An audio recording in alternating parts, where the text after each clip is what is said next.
12 जून 2025 अहमदाबाद।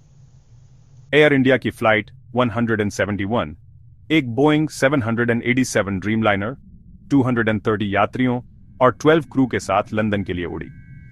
कुछ ही सेकंड में हादसा हो गया।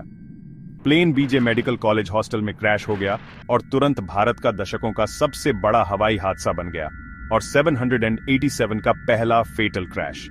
इस ट्रेजेडी में 260 लोगों की जान चली गई, जिसमें ग्राउंड पर 19 लोग और गुजरात के पूर्व मुख्यमंत्री विजय रूपाणी भी शामिल थे।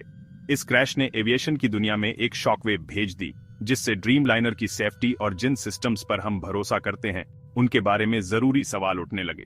फर्स्ट रेस्पॉन्डर्स ने आग और मलबे से लड़ाई लड़ी, लेकिन तबाही पूरी थी। एक शहर दुख में डूबा हुआ, एक देश सदमे में। इस नुकसान के बीच एक कहानी स्टैंड आउट थी। ब्रिटिश पैसेंजर विश्वास कुमार रमेश बच गए। उन्हें मामूली चोटें आईं।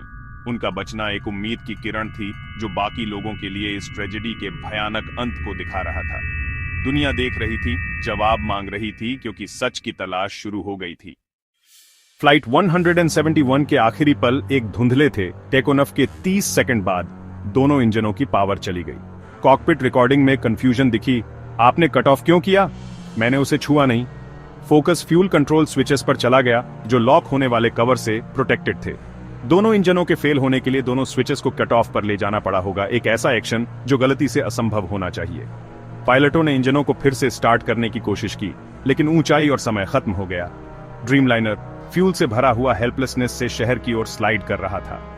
एक डेस्परेट मेडिकॉल भेजी गई, लेकिन प्लेन हॉस्टल में क्रैश हो गया, जिससे जबरदस्त धमाके हुए।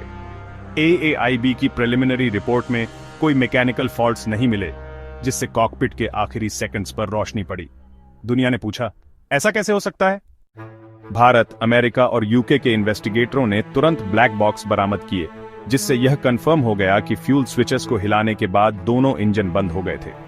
मौसम, बर्ड स्ट्राइक और फ्यूल कंटेमिनेशन को बाहर कर दिया गया। ड्रीमलाइनर में कोई पहले से कोई खराबी नहीं थी।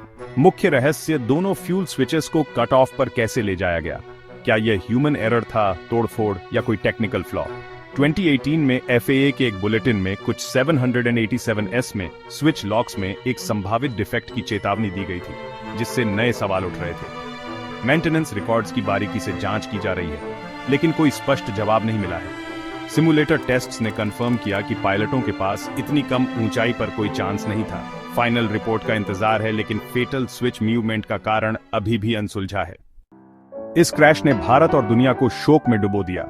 नेताओं ने साइट का दौरा किया और एयर इंडिया ने सपोर्ट का वादा किया, लेकिन अधूरे जवाबों पर जनता का गुस्सा बढ़ गया।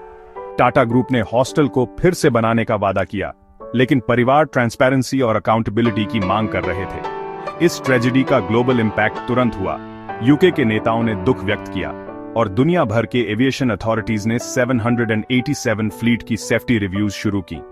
भारतीय DGCA ने सभी ड्रीमलाइनर्स का इंस्पेक्शन किया। कोई ऐसी ही खराबी नहीं मिली। बोइंग के स्टॉक गिर गए और उसके CEO ने इस क्राइसिस को एड्रेस करने के लिए अपनी बड़ी अपीयरेंस रद्द कर दी। भारतीय पायलट एसोसिएशन ने अटकलों की निंदा की, एक थॉरो इन्वेस्टिगेशन पर जोर दिया।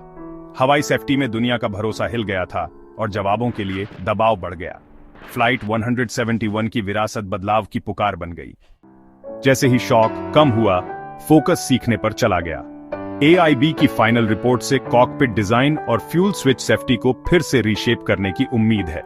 इस क्रैश ने पायलट ट्रेनिंग में कमियों को उजागर किया। कम्युनिकेशन में भी गैप्स दिखे, जिससे नए सिमुलेटर सिनेरियोज और स्ट्रिक्टर प्रोटोकॉल्स की मांग उठी। पारिवारिक ट्रांसपेरेंसी की मांग उद्योग सुधार को बढ़ावा दे रही है, बेहतर ओवरसाइट और स्पष्ट कम्युनिकेशन के लिए दबाव डाल रही है। ड्रीमलाइनर की सेफ्टी की दुनिया भर में समीक्षा की जा रही है और श्रद्धांजलि में फ्लाइट नंबरों को रिटायर कर दिया गया है। असली विरासत किए गए बदलावों में होगी सुरक्षित स्विच, बेहतर ट्रेनिंग और स्ट्रॉन्गर रेगुलेशंस। फ्लाइट 171 एक गंभीर रिमाइंडर है, एविएशन सेफ्टी एक जर्नी है, डेस्टिनेशन नहीं। नुकसान से सीखकर ही हम खोए हुए लोगों का सम्मान कर सकते हैं और भविष्य की ट्रेजेडी को रोक सकते हैं।